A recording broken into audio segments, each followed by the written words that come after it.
오늘 본문 말씀도 우리 믿음의 사람들이 교회 생활함에 있어서 매우 중요한 일입니다. 하나님의 교회가 편안해야 되고 조용해야 되고 시험이 없어야 되고 일치됨이 있어야 되는데, 우리가 경험하는 일입니다. 믿음 생활, 교회 생활하는 과정 속에 나누는 일이 있고 찢어지는 일이 있고 상처받는 일이 있고 시험받는 일이 있습니다. 왜 그런 일이 있을까? 오늘 본문이 그런 일을 예방하는 일에 아주 중요한 교훈을 주는 말씀입니다. 잘 우리가 새기고 또 기억하고 그리고 말씀을 지키려고 하는 이런 노력이 우리에게 있어야 할 줄 믿습니다. 설교하는 목사이기 때문에 늘 한편으로 이렇게 기도의 제목이 있어요. 우리 성도들이, 설교하는 사람도 마찬가지지만 성도들이, 설교하는 목사는 설교한 대로 살아야 된다는 것이고, 우리 성도들은 성경말 기록된 말씀을 읽었을 때, 선포되는 말씀을 들었을 때 흘려버리지 않고 그 말씀을 꼭 내 말씀으로 받아서 지키고 또 그 말씀대로 살려고 노력하는 이러한 열정의 모습이 생겨야 된다. 이게 설교자의, 목회자의 기도의 제목입니다. 오늘 본문 말씀 잘 기억하시고요, 우리가 지킬 수 있는 말씀 되고요, 또 그래서 우리 교회는 이런 일로 인하여 시험 드는 일, 상처받는 일 생기지 않게 되기를 소망합니다. 믿음이 있는 자에게 주시는 권고의 말씀인데 무슨 얘기냐면, 믿음이 연약한 자들을 비판하지 말라. 우리가 신앙생활하는 과정 속에서 신앙의 연조가 생기고 믿음이 생기면 자꾸만 자기보다 못한 사람을 이래라 저래라 간섭하는 일이 생깁니다. 물론 가르치려고 하는 마음에서, 선도하려는 마음에서, 인도하려는 마음에서 이렇게 해라 저렇게 하라 가르칠 수 있습니다. 바람직한 일입니다. 그런데 그게 어느 한순간, 어느 기준을 넘어서는 순간 이거는 가르침이 아니라 공격이 되는 것이고요, 비판이 되어진다라고 하는 일입니다. 그런 일 생기지 않도록 성경은 얘기합니다. 믿음이 있는 자가 믿음이 없는 자를 어떻게 하라고요? 어떻게 하지 말라고요? 비판하지 말라. 공격하는 일, 비판하는 일 생기면 안 된다. 자, 초대교회, 바울이 이 로마서를 쓸 때 로마 교회를 비롯한 그 초대교회는 크게 두 종류의 성도들이 있었습니다. 하나는 정통 유대교에서 개종한 그리스도인들이 있는 거고요, 또 하나는 이방인 그리스도인들이 있는 겁니다. 이렇게 유대교에서 개종한 그리스도인들이 있고 이방인들이 예수를 믿고 그리스도인이 된 사람들이 있다 보니까 이 신앙의 배경이 다른 거예요. 자, 유대교에서 복음을 듣고 기독교인 된 사람들, 여러분 우리가 구약 성경을 통해서 배워서 알겠지만 율법적 신앙이라는 것이 얼마나 엄격합니까? 이런 것은 하면 안 되고 이런 것은 반드시 해야 되고, 모든 것이 율법의 잣대에 매여 있는 게 유대교인들의 율법적 신앙이거든요. 거기로부터 복음을 받아들이고 기독교인이 됐어요. 그들의 배경 속에는 여전히 율법적인 것이 남아 있었던 겁니다. 기독교인이 되면서도 신앙의 모습이 확실하게 율법적인 겁니다. 보십시오. 우리 한국교회에, 우리나라에 기독교 복음이 들어왔어요. 우리 기독교 복음이 들어오기 전에 우리는 철저한 유교의 전통에 매여 있었고요, 불교 문화에 매여 있었어요. 자, 유교 전통과 불교 문화에 매여 있던 우리들에게 기독교 복음이 들어왔을 때 하루아침에 기독교 복음이 우리 유교에서 기독교인 된 사람, 불교에서 기독교인 된 사람들에게 하루아침에 신앙의 습관이 바뀌는 게 아니거든요. 기독교의 복음을 받아들였다고 하면서도 유교적인 것이 있고 불교적인 것이 있는 거예요. 하물며 유대교에서 기독교인이 됐을 때 얼마나 그들의 신앙이 율법적인 신앙이었을까. 그래서 오늘 본문 말씀을 보니까 특별히 두 가지가 지적되고 있어요. 먹는 것과 날짜 문제로 인해 큰 비판거리가 생겼는데 사도 바울 그거 비판하지 말라는 거예요. 보십시오. 유대인들에게서 유대인들에게 있어서는 먹는 게 참으로 심각한 일이었습니다. 율법에 의하면 음식에는요 부정한 것이 있어서 어떤 것은 먹어도 되고 어떤 것은 먹으면 안 된다는 이게 아주 철저하잖아요. 그러다 보니까 이런 훈련 속에서 기독교인이 된 유대교에서 기독교인이 된 사람들이 있습니다. 그들 철저하게 우상에게 바쳐진 음식 먹으면 안 됩니다. 그런데요 시중에는 우상에게 바쳐졌던 음식들이 나와 있어요. 고기 같은 것들이 우상에게 바쳐졌다가 그것이 시중에 나와 있어요. 율법적 배경 속에서 기독교인이 된 사람은 그건 완전히 부정한 거예요. 우상에게 드려진 것이 우상에게 드려졌던 음식을 어떻게 먹을 수가 있어요? 시중에 나와 있는 음식 우상에게 드려졌던 것이 팔려 나온 것이 있습니다. 그런 것 사다 먹으면 안 됩니다. 그거 구분하기가 참 힘들었어요. 이게 우상에게 드려졌던 것인가 아니면 순수하게 깨끗한 것인가. 그러다 보니까 그 사람들이 이제 아예 어떻게 되냐면 고기는 아예 먹지 않습니다. 이런 걸로 인하여 이방인 기독교인들은 그리스도 안에서 다 깨끗해졌는데 부정한 것이 어디 있고 거룩한 것이 어딨냐? 다 음식은 같은 것이지 다 먹어야 된다. 이런 걸로 인하여 갈등이 일어나고 비판이 생기고, 그래서 고기를 안 먹는 사람들에게 향해서는 믿음이 적은 자들이라고 먹으라고 공격하고, 고기를 안 먹는 사람들은 부정한 것을 먹는다라고 경건치 않다고 공격하고, 이러한 시비거리가 교회 안에 생겼던 겁니다. 날짜 문제도 마찬가지입니다. 유대교에서 기독교인이 된 사람들, 그들은 철저하게 안식일을 지켰던 사람들입니다. 여러분, 오랜 전통 속에서 안식일을 철저하게 지켰던 사람들이, 안식일은 하나님의 날입니다.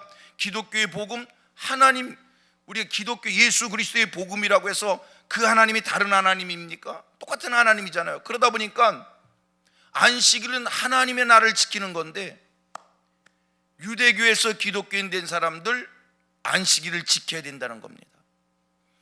이방 기독교인들 안식일이 중요한 것이 아니라 주님이 부활하신 날이 중요합니다.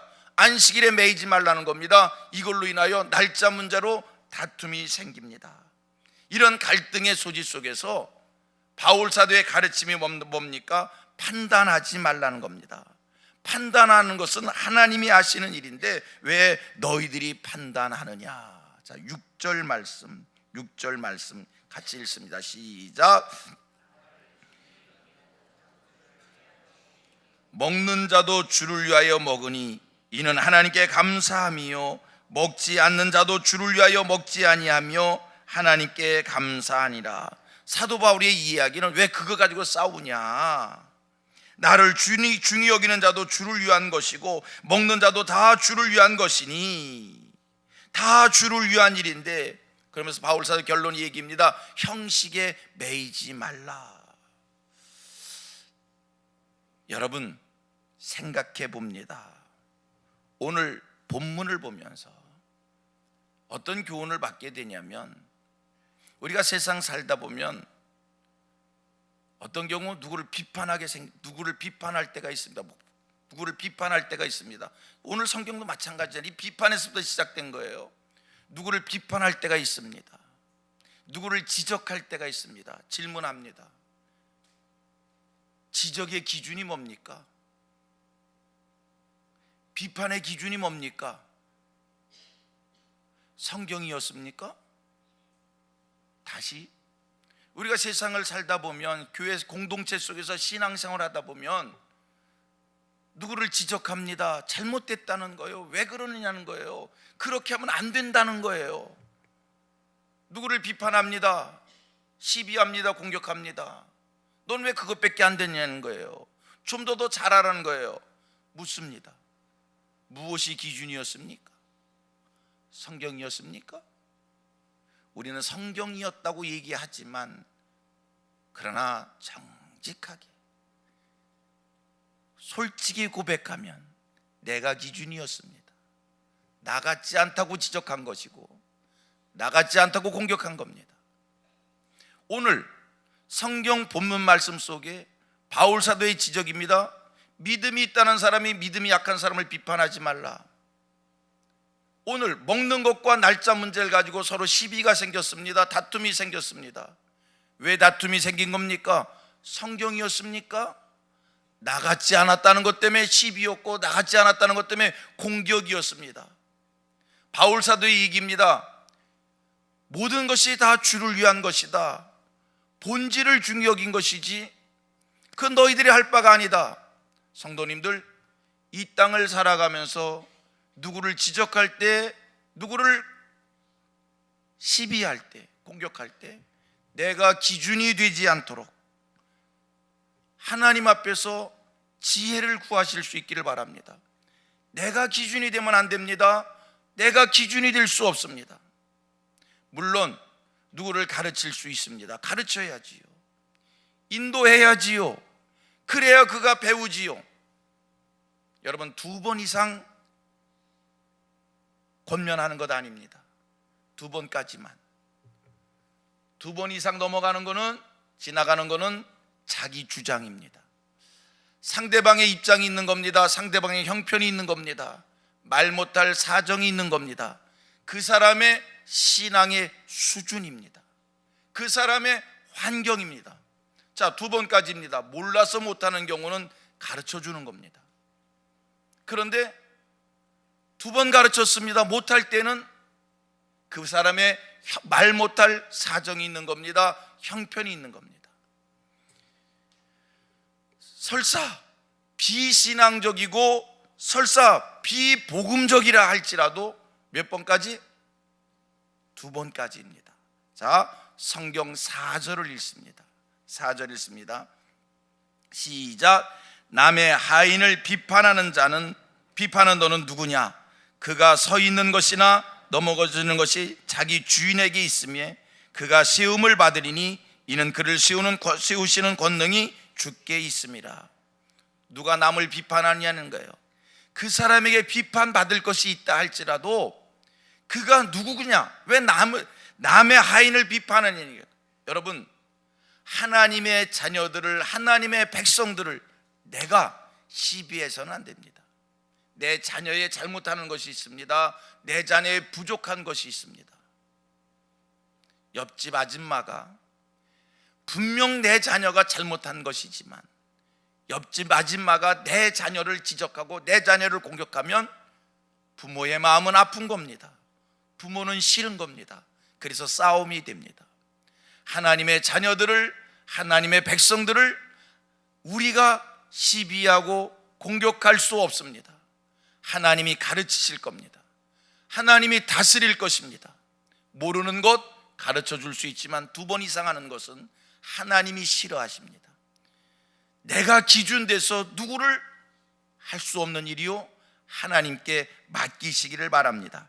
10절 말씀을 봅니다. 10절입니다. 시작. 내가 어찌하여 네 형제를 비판하느냐? 어찌하여 네 형제를 없인 여기냐? 우리가 다 하나님의 심판대 앞에 서리라. 말씀을 정리합니다. 오늘 성경은 우리에게 몇 가지 교훈을 줍니다. 여러분, 진실로 중요한 것은 본질입니다. 비본질적인 것 때문에 비본질적인 것을 가지고 서로 시비하거나 공격하거나 상처를 주거나 상처를 받지 않는 이 상처의 문제가 생기지 않도록 본질을 중시 여기는 비본질적인 것에 매이지 않게 되기를 바랍니다. 2번째, 누구를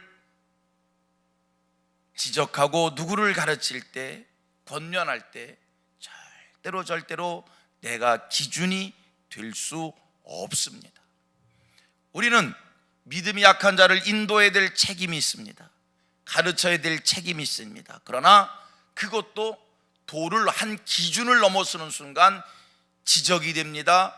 시비가 됩니다. 상처가 될 수 있습니다. 그저 신앙생활의 경험 속에서 말씀을 드린다면 2번까지입니다. 성경적으로 틀렸을 때 하나님께 맡기시고 2번까지입니다. 2번 이상 안 됩니다. 그분의 신앙의 수준이 그것밖에 안 되는 겁니다. 그분의 말 못할 사정이 있는 겁니다. 잘하겠다고 한 것이, 좋은 일로 한 것이 불편한 일이 생기지 않도록 영적인 지혜가, 신앙생활의 지혜가 우리에게 풍성해지기를 주님의 이름으로 축복합니다. 그러고 보면 믿음 생활도요, 교회 생활도요, 다 지혜인 거예요. 지혜가 부족하면 아무리 옳은 것도 시험이 돼요. 하나님 앞에 늘 지혜를 구할 수 있기를 바라고요. 이번 주간은 성민 기도문, 이걸로 기도하는 것 이번 주간은 쉬겠습니다. 이번 주는 쉬고 다음 주에 새해부터 또 바뀌어서 하겠습니다. 자막도 좀 고장이 났고요. 이번 주는 쉬도록 하겠습니다. 기도하겠습니다.